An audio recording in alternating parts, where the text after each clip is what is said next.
श्रद्धा intermediate college कचनार राजतलाव वाराणसी। आज हम कक्षा 9 का विषय गृह विज्ञान पहला चैप्टर कंप्लीट हो गया है। अब अगला चैप्टर 2 शुरू कर रही हूँ। उसमें देखिए पाठ का नाम क्या है, व्यवस्था, गृह और परिवार के संबंध में। इसमें देखिए व्यवस्था मतलब कि व्यवस्थाएं कई प्रकार की होती हैं, ठीक है। व्यक्ति किस तरीके से मतलब कि व्यवस्था करता है घर में बाहर, जैसे घर पे कोई भी प्रोग्राम होगा उसकी व्यवस्था अलग होती है, और जो घर मतलब कि घर में कार्य की किस तरीके से व्यवस्थित ढंग से करना चाहिए, ठीक है। तो इसमें देखिए प्रस्तावना में हम दिया है कि गृह भी मानव की मूलभूत आवश्यकता में से एक है। गृह क्या है, मानव की मूलभूत आवश्यकता में से एक है। गृह ऐसा स्थान है जहां मानव अपने संपूर्ण जीवन का 3/4 भाग व्यतीत करता है। घर हमारा एक ऐसा स्थान है जहां मानव अपना संपूर्ण जीवन 3/4 में भाग में व्यतीत करता है। और प्राचीन काल में आदि मानव जंगलों एवं गुफाओं में रहा करते थे। पहले क्या था, घर नहीं था। आज का वैज्ञानिक युग ऐसा बढ़ता चला जा रहा है, व्यक्ति के पास घर भी है और उससे अन्य प्रकार की वहाँ पे सुविधाएं भी उपलब्ध हो रही हैं, ठीक है। फिर इसमें देखिए दिया है कि जंगलों में रहा करता था। विज्ञान के आविष्कारों को से धीरे धीरे मनुष्य ने अपने निवास स्थान को सुविधाजनक और आरामदेह बनाने का प्रयास किया है। व्यक्ति की मतलब कि अपनी आवश्यकताओं को ध्यान में रखते हुए वह क्या करता है, अनेक प्रकार की सुविधाएं भी लेना चाह रहा है, तो उसके लिए वह अनेक प्रयास भी करता चला आ रहा है, ठीक है। तो देखिए इसमें देखिए दिया है कि अपनी आवश्यकताओं की अन्य वस्तुएं भी अपने अस्थायी निवास स्थान पर सुनियोजित कर ली है, जिसके फलस्वरूप उसका जीवन सुगम और आनंदमय होता चला गया है। जैसे कि वह मतलब की व्यवस्था कर रहा है, लेकिन फिर भी उसको अनेक प्रकार के मतलब कि आनंद मतलब कि जीवन में भी आनंदमय होता है। जैसे हर चीज़, हर कार्य को, हर मतलब कि उसमें उसको सुविधा मिलती चली है। जैसे कि इसमें और है अभी कि मान लीजिए देखिए, मनुष्य अपनी शारीरिक और मानसिक, आर्थिक एवं आध्यात्मिक उन्नति के लिए परिवार में रहता है। परिवार अपने रहने के लिए गृह का निर्माण करता है।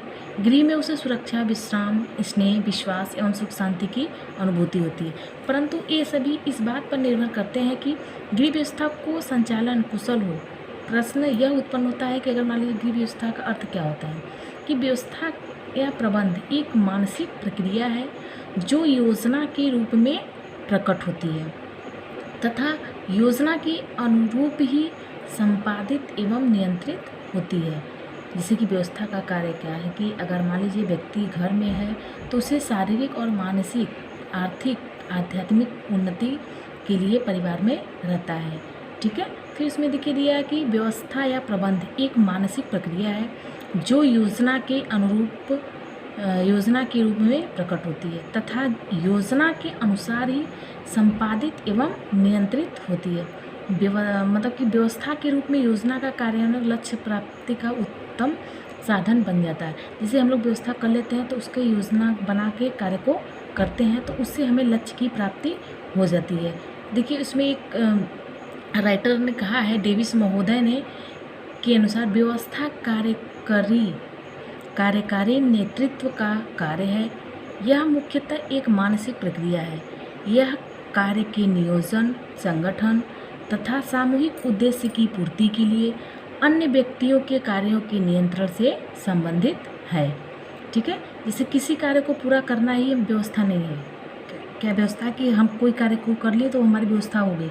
नहीं, यह किसी कार्य के पूरा होने के साथ ही समाप्ति नहीं होती, वरन यह एक सतत प्रक्रिया है।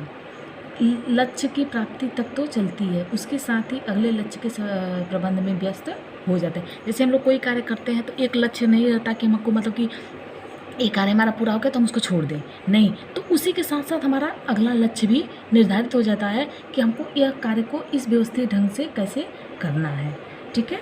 फिर इसी में देखिए दिया है व्यवस्था का अर्थ। व्यवस्था का अर्थ में से व्यवस्था से तात्पर्य है उचित प्रबंध करना। कोई संस्था हो, कोई समारोह हो या किसी प्रकार का कार्यक्रम हो, उचित प्रबंध तथा व्यवहार पर ही उनकी सफलता निर्भर करती है। जैसे कि व्यवस्था का तात्पर्य होता है कि अगर मान लीजिए कोई संस्था हो, यानी विद्यालय हो या कोई भी समारोह हो घर पे या कोई भी हो, तो उसका हम लोग उचित प्रबंध करते हैं, ठीक है। तो वह हमारी व्यवस्था पर मतलब कि ही उनकी सफलता निर्भर करती है कि हमारी व्यवस्था अच्छी है तो हमें सफलता मिलना ही मिलना है। उदाहरण में किसी विद्यालय का कार्य सुचारू रूप से चलाना और बालकों को ठीक से शिक्षा देने के लिए यह आवश्यक है कि स्थान और उप संस्कार ठीक हो तथा योग्य अध्यापकों का प्रबंध हो। बात समझ में आई कि व्यवस्था विद्यालय में हर चीज़ की होनी चाहिए।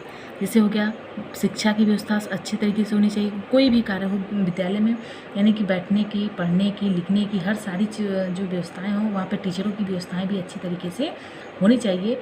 यह सब व्यवस्था ठीक करने का उत्तरदायित्व तो किसका होता है? प्रधानाचार्य का, ठीक है।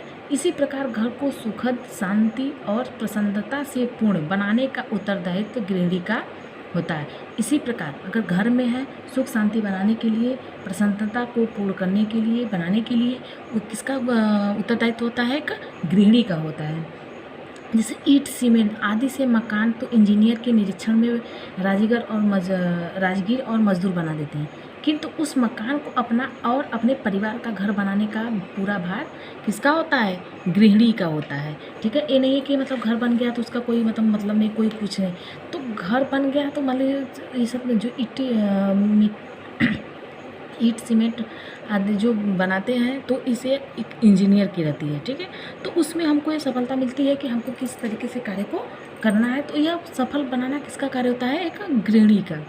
तो गृह व्यवस्था का अर्थ, अगला हेडिंग है गृह व्यवस्था का अर्थ। गृह व्यवस्था का अर्थ में कि गृह व्यवस्था से तात्पर्य उस प्रक्रिया से है जिसे परिवार के निश्चित लक्ष्यों की प्राप्ति के लिए नियोजित व क्रियान्वित किया जाता है। एक कुशल गृहिणी गृह व्यवस्था को नियोजित रूप से देकर अपने परिवार के निर्धारित लक्ष्यों की प्राप्ति में सहयोग करती है, ठीक है। जैसे कि अगर मान लीजिए एक गृहिणी है तो उसका तात्पर्य मतलब कि गृह व्यवस्था का तात्पर्य यह होता है कि परिवार के निश्चित लक्ष्यों की प्राप्ति के लिए नियोजित व क्रियान्वित किया जाता है। अगर मान लीजिए कोई भी कार्य हम लोग हमारा लक्ष्य होता है कि हमको इस कार्य को करना है, तो पहले हम लोग एक कुशल गृहिणी गृह व्यवस्था को नियोजित रूप देकर अपने परिवार के लक्ष्यों की प्राप्ति में सहयोग करती है और परिवार में उपलब्ध साधनों का उचित प्रयोग करके सदस्यों की आवश्यकताओं की पूर्ति करके उन्हें अधिकतम संतुष्टि प्रदान करती है, ठीक है। तो जैसे प्राचीन समय में व्यक्ति की आवश्यकताएं साधन क्या थे? सीमित थे। व्यक्ति का जीवन बड़ा सरल था। गृहिणी को गृह व्यवस्था के संचालन में कोई कठिनाई नहीं होती थी, परंतु वर्तमान समय में जिनकी व्यक्ति की आवश्यकताएं में वृद्धि होती है, जैसे कि आवश्यकताएं व्यक्ति की क्या हो रही है? बढ़ती चली जा रही है। तो उसमें क्या कर रहे हैं व्यक्ति कि घर में है तो उनको तमाम तरीके की व्यवस्थाएँ सुविधाएँ चाहिए। किसी को मतलब टीवी, कूलर, फ्रिज, टीवी, पंखा, वॉशिंग मशीन, मतलब जो भी सारी सुविधाएं हो वह आरामदेह होना चाहिए। व्यक्ति जो भी कार्य कर रहा है अपने सुख और आरामदेह वस्तु को ध्यान में रखते हुए कर रहा है। तो व्यवस्था का मतलब देखिए, व्यवस्था कई प्रकार की होती है कि एक घर में व्यवस्था होती है या तो जो घरों में जो शादी विवाह समारोह संस्था यानी विद्यालय में जो भी सारी व्यवस्था, ये सब सारी व्यवस्थाएं यह व्यवस्था पे निर्भर करती है, ठीक है। व्यवस्था का अर्थ अलग होता है और गृह व्यवस्था का मतलब अलग होता है। बात समझ में आ गई? तो आज का हमारा टॉपिक केवल इतना ही है, व्यवस्था के बारे में था, ठीक है। तो अब हम अगला टॉपिक अब अगले दिन, ठीक। आज का टॉपिक इतना ही। धन्यवाद।